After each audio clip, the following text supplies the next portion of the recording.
Welcome back. Now a bit of a short one this week because I ran into an overheating issue that I want to troubleshoot before I move on. Let's pick up where we left off. With the bike coming up to temperature, I can balance the carbs. You want to do this with the engine warm so that all the tolerances are settled and you're getting genuine results. On the previous generation, the throttle pulley was on the left-hand side, which means any play in the linkage compounds as you move down the rack. On the P model, it's been moved to the middle, which reduces its play. Why is this important? Because it changes the order in which you balance them. You really need to treat them like two pairs. If you try and work down them sequentially, you'll never get anywhere. A good visualization for this is two small seesaws at opposite ends of a big seesaw, with each pivot representing an adjustment screw. You need to balance each small seesaw first before balancing the two pairs. Looking at mine, they weren't miles away, but I need to balance out 3 and 4 before bringing the pairs together. I carefully adjust the screw, being mindful that even the pressure of the screwdriver alone is enough to affect things.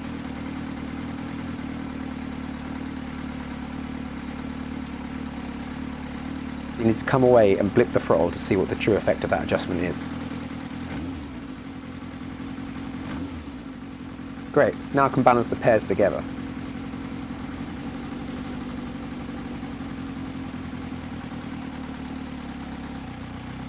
You can really hear the difference, bearing in mind that this adjustment is closing the butterflies on 1 and 2, bringing them down to where 3 and 4 are, hence the lower RPM. I think I'm about there. At this point I noticed quite a lot of bubbles coming into the expansion tank on the cooling system, so I shut the bike off. After the bike cooled down, it pulled quite a lot of coolant back into the system, so it looks like I've got a bit of a stubborn air pocket. I topped up the radiator and tank, but had the issue again, so I want to rule out anything worrying. For example, if I had a leaky head gasket, combustion gases could be getting into the system, causing more air pockets as I clear them. To rule this out, I picked up a CO2 test kit, which checks for hydrocarbons in those bubbles coming out of the cooling system, which would indicate exhaust making its way in. As gas from the system moves through the blue liquid, it would turn yellow to indicate CO2. I let the air run through it for a few minutes, but fortunately the liquid stayed nice and blue.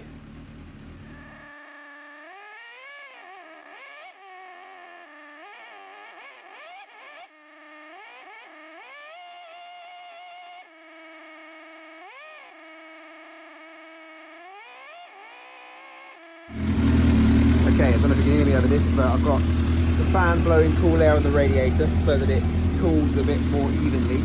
Sorry, heats a bit more evenly. I'm getting slowly up to temperature. Nothing worrying now. Coolant's risen a bit, it was at the lower level. So, you know, it's got room to grow, but it's not violent as I throttle along. I don't get violent bubbling or anything like that, so that's good.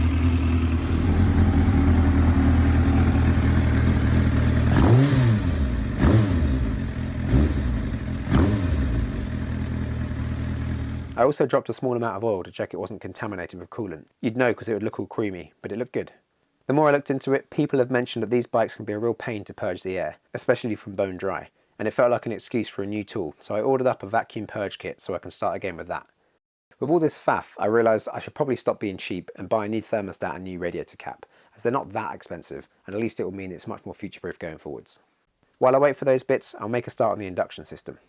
Everything's in need of a good clean, and these springs were quite corroded. The airbox probably doesn't need quite so many stickers, and will benefit from a good scrub up. The drain hose was pretty gunky from the oily vapour that collects from the crankcase breather. Let's strip it all down for cleaning.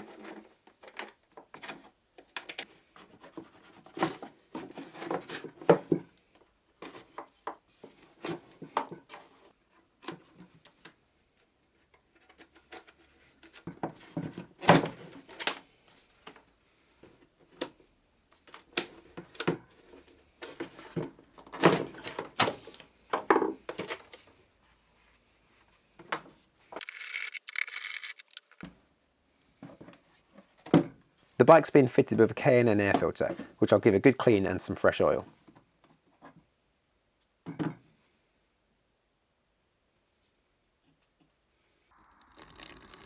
I gave the hardware a bath in Deoxy to remove the rust. I want to see if I can save these springs. Then I made a start cleaning the filter. I gave it a good soak with warm soapy water. I did both sides as they were both dirty, as I expect it's been installed upside down at some point. Then I rinsed through with warm water and left it air dry. Well, these all came up nice, so they'll go again. I've given them a coat of GT85 to stop with future corrosion. These are all come up okay. This pipe is the only thing that didn't really clean, so that's the drain hose from the air cleaner. I do have a replacement, which is just like some tubing that has the same internal diameter, so I'll probably run it with that for a while. I might buy a new one, see how much they are, but it kind of seems silly just to buy clear plastic pipe. But yeah, let's get reassembling. To avoid making a sticky mess, I quickly masked up the engine side of the filter to avoid overspray, and then gave it a light coat of air filter oil.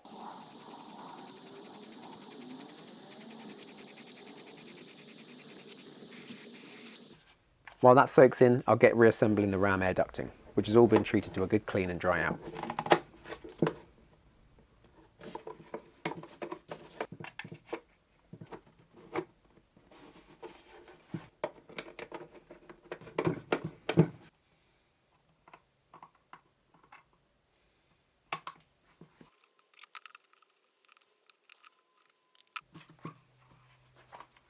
I can also take this opportunity to remove the carb sync gauges. I've got plans down the line to fit permanent hoses here that are capped off to make this a lot easier in the future. Mainly because getting these fittings out with the carbs on is an absolute pain in the back of the hands.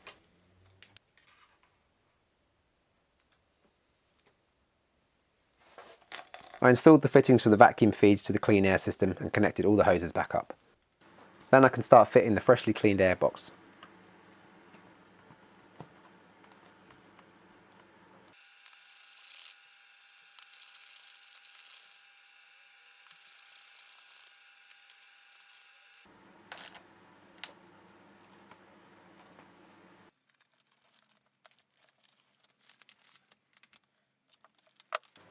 Making sure that the side marked engine side was facing up, I fit the filter.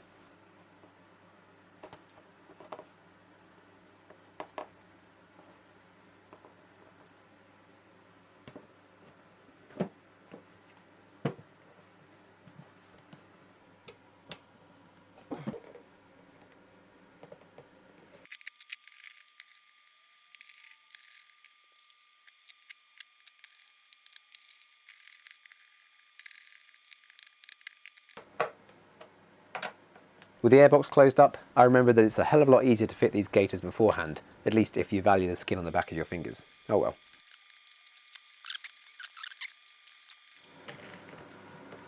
Ow. With that fitted fully, I slid the ducts through the frame and wiggled them into the airbox.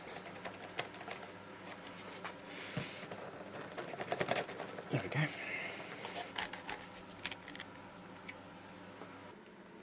With the ducts fitted, I connected up the breather hose and the new drain hose.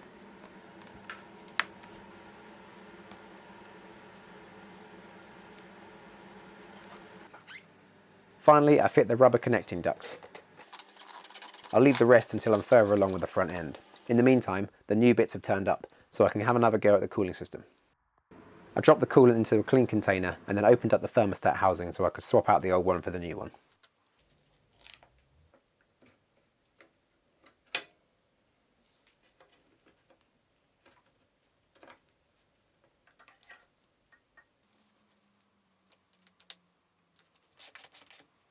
Then I rigged up the vacuum fill kit. It basically uses a venturi on passing compressed air to pull a vacuum on the system. And with the bung in the filler neck, I connected the airline and opened the valve to draw the vacuum.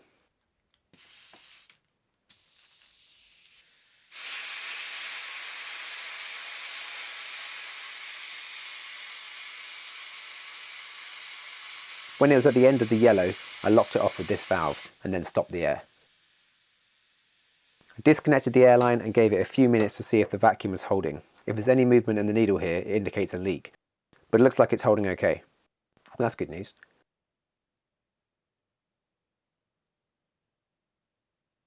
Then with the feed hose dropped into the coolant, you open the fill valve, and the pressure difference does the rest. I did my best to fill the hose itself to reduce the amount of air going in.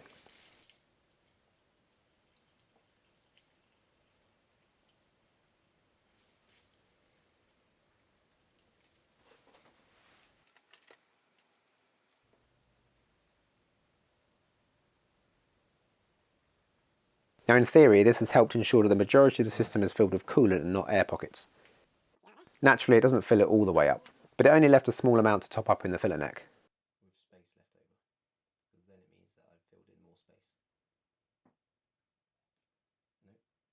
I jumped on the bike and leaned it over to the left as far as I could to let the last of the air out, then topped it off.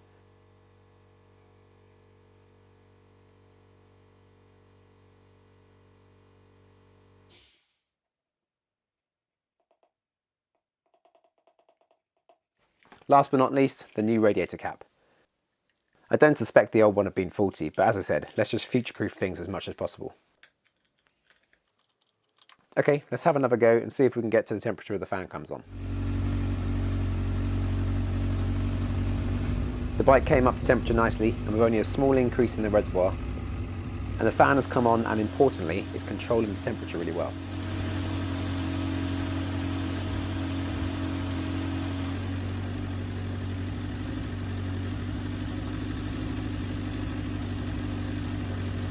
Well, that's reassuring. Now that I've made sure the bike can go, I better get started on making sure it can stop. Next time, I'll make a start on the braking system. I've picked up some Nissin 4-pots to replace the 6-pots on the front, with new seals, pads and fluid all round. Everything else should just clean up, so not long now. I'll see you soon.